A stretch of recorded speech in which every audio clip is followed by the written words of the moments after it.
Shout out Beware.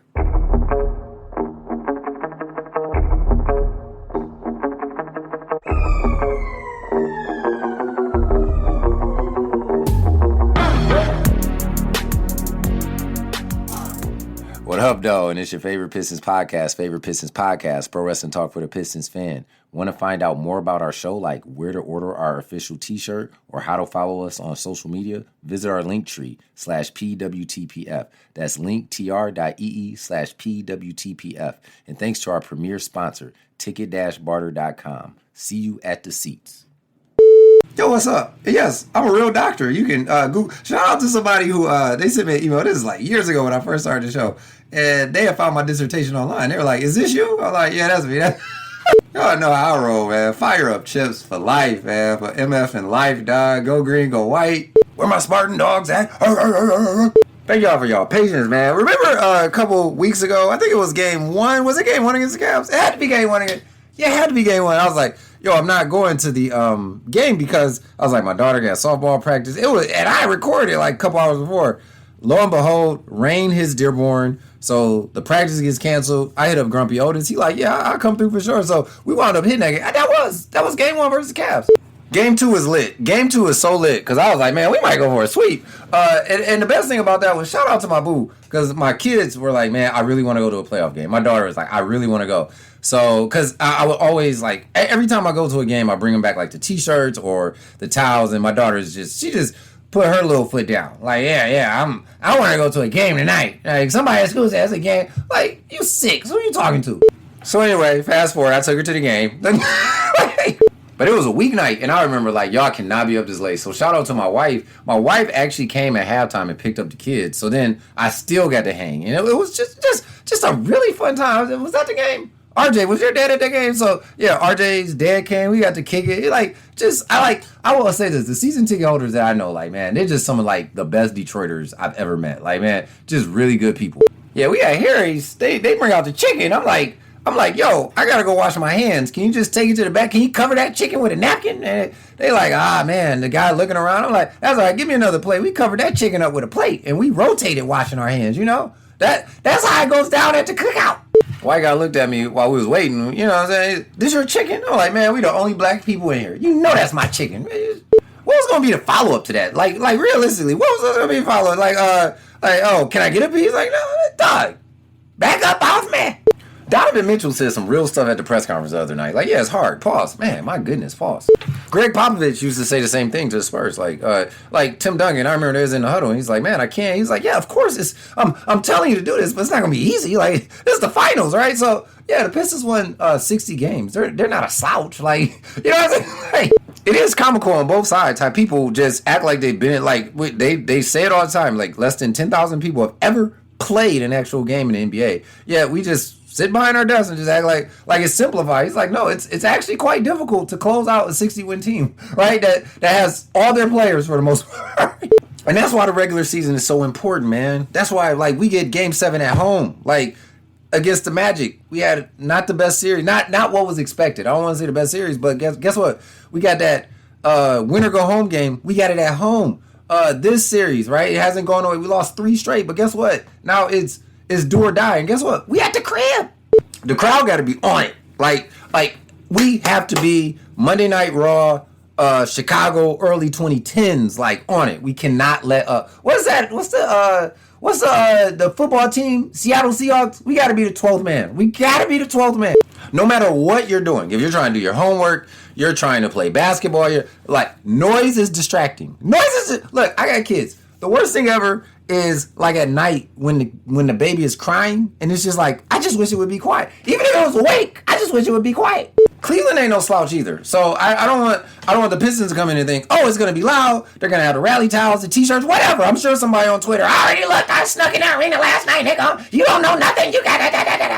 Donovan Mitchell went for 40 in the second half of a playoff game against us, like a week ago. Like, so trust me, it's in him to go for 40. That means he can go for easily 60 on you, right? That means if he wants to, he can be unguardable. So I don't want to come in. The rally towels are there. Everybody like, oh, they just gonna lay down. Like, no, that's not the case at all.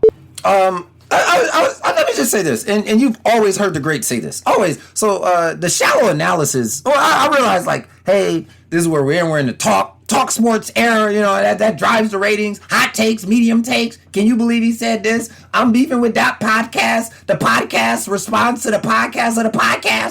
That's effing hella hilarious that I'm taking subliminal shots about podcasts on a podcast. Ain't that the pot calling the kettle black? But what I'm trying to say is, LeBron, Kobe, Jordan, Magic, they all have said this in some form or fashion. Basketball is a team sport. So it's always like this. Kane needs a second score. Kane needs a second score. But guess what? If we had a second score, guess what? We would need a third score, a fourth score. I don't think there's any team on earth that has scored all their points in a game with just two players. I don't think, like, it has to be a team effort. Everybody has to be on it. And you can score in other ways, too. Like, you may not put the hole in the ball. Oh, my goodness, pause. You all know what I'm trying to say. You just have to do your part and do it well, okay? All right, just do it well. And that's the beautiful thing about basketball, right? Because, and this is why I know I hate on the stats people. I just stats, they coming off curl jumpers. But sometimes winning basketball doesn't produce great stats. And that's just the bottom line. Because, like, I'll give you this good example, right? Everybody knows 2004 NBA Finals. Well, I don't want to say everybody knows, but if you watch that, I was a young man at the time. I remember watching it vividly. Stackhouse. No, Stackhouse wasn't it. Shaq had a great series. Right, yes, the Pistons won 5 games, gentlemen sweep. Let me read you this. Shaq, why do I keep calling him Stackhouse? Shaq averaged 26 points, 10 rebounds, almost 2 assists, and almost a block a game. Like, that was great. But guess what?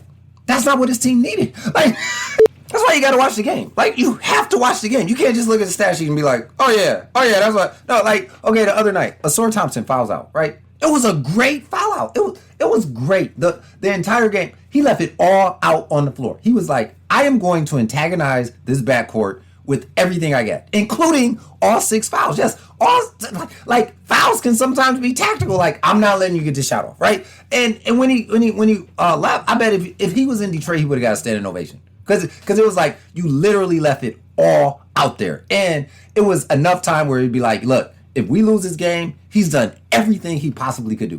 There's a clip floating around with Jeff Teague saying Asar Thompson may be one of the greatest defensive players ever already. I get what he's saying, right? So when I think of defensive player, like for me, my Mount Rushmore only has one face on it. That's Dennis Rodman. That's just it. Dennis Rodman, greatest defensive player ever in my book.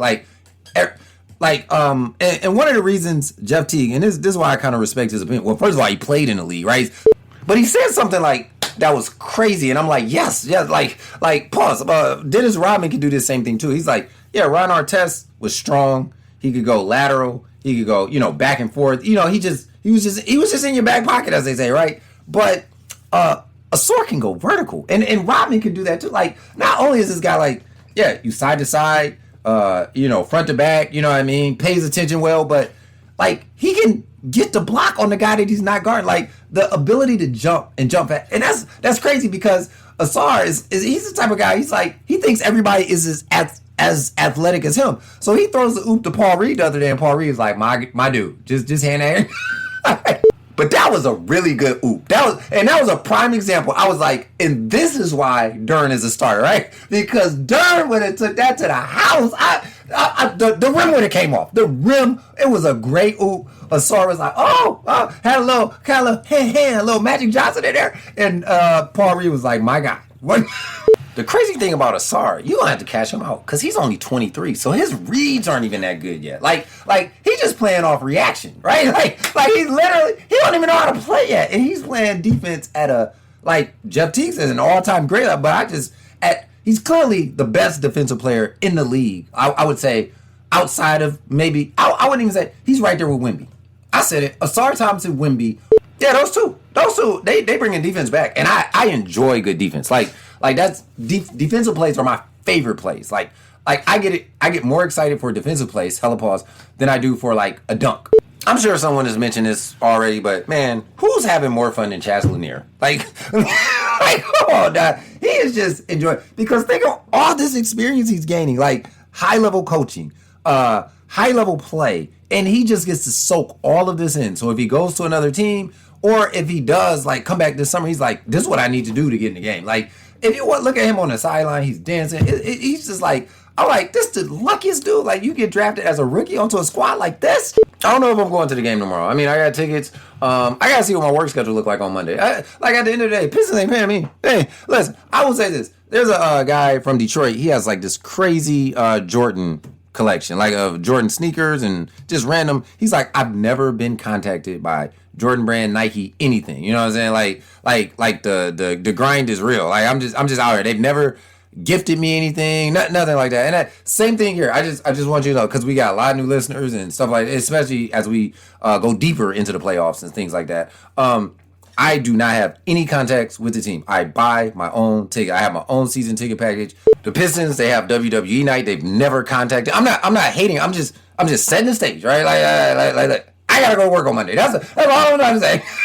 If the Pistons win in a rout on Sunday night, if they get blown out in a rout on Sunday night, guess what? I still got to go to work. The dean going to be like, where you at? You know? What's good? This is D. Dot, host of the Major Music Lounge podcast, the podcast for independent music producers and music creators. You can catch new episodes every Friday, streaming on all podcast streaming platforms and the video version on YouTube. Follow the account on Instagram at Major Music Lounge Pod, as well as the host at D._Major Music. I'm about to watch this Rousey and Gina Carano fight. They say it's Ronda Rousey's last MMA fight ever. I'm not expecting much out of this, like the main event, because it's like Gina Carano hasn't fought since 2009. I've been married 16 years. The last time Gina Carano fought, I wasn't even married. Dog, we had a short engagement. I just thought about this. I wasn't even engaged. But I will say, this is probably like the best MMA card that could be put together with non-UFC fighters maybe ever. Like this is, when I say ever, like, yeah, literally ever. That's what I mean. Like Strikeforce hasn't had a better card than this. PFL hasn't had a better. This is a really good card. A couple other random thoughts. I just want to say them just to make sure I say them. Yes, rest in peace to AEW wrestling figures. That's crazy. Someone told me that at San Diego Comic-Con or some Comic-Cons coming up that they're going to announce a new partnership with a new toy company that's not Jazzware. So fingers crossed. I enjoyed AEW figures. Like I last one that I bought was Swerve Strickland. I got him on Black Friday. He was like one of 1,000. It was like one of their chase ones or something like that. So yeah, I got the Sting. I got the first Sting that they did. That whole first series. I got like Brandy Rose. I got the Blood and Guts match with Cody and his brother. I got the Jared, like really good action figures. They will be missed in this, but I will say, if you see any on clearance, hit it, brother up.